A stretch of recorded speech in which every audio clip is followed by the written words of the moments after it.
Everything we think and feel serves as a mirror of who we are at any given moment. When we live on the surface of our consciousness, our thoughts and emotions also remain superficial, mirroring only what's on that outer level.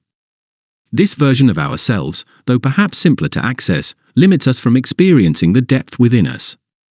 To journey into the depths of our inner world, where qualities like love, compassion, trust, and truth reside, we need to closely observe and follow our current emotions and reactions.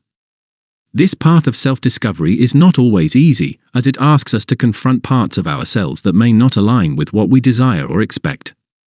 For instance, someone who feels unloved or disconnected can reach the pure essence of love, but first, they must navigate the layers of resistance, blockages, and conditioning that veil their ability to experience love fully. Our current emotional responses are not isolated reactions, they're a reflection of the state of our nervous system, which carries the weight of past experiences and conditioning.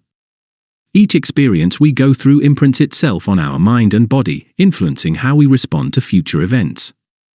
As a result, many of our reactions are not truly fresh or spontaneous, they're echoes of the past, replayed in the present.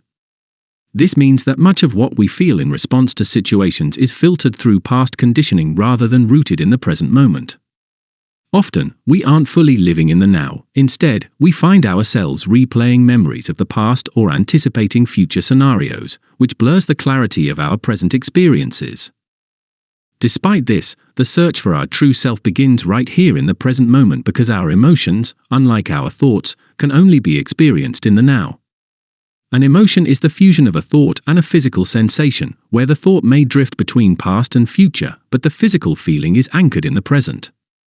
When we allow ourselves to feel emotions fully, without judgment or resistance, we engage with our current reality in an unfiltered, authentic way. This presence in our feelings creates a bridge to our true self. As infants, we experienced emotions in a pure, immediate way, directly tied to our physical sensations. We responded without hesitation or mental barriers. If we were hungry, we cried. If we felt cold, we sought warmth. Our young minds hadn't yet learned concepts like bad or no, which we would later internalize to resist and judge our impulses. Over time, we absorbed complex ideas and interpretations that began to create a gap between us and our raw emotional experiences. Words and meanings conditioned us to think twice about what we feel, filtering our experiences through judgments that pull us either into the past or into the future. To genuinely live in the present, we need to allow ourselves to feel emotions fully, without denying or suppressing them, and then release them. This process of feeling and letting go reconnects us to the present, a timeless moment that neither ages nor fades.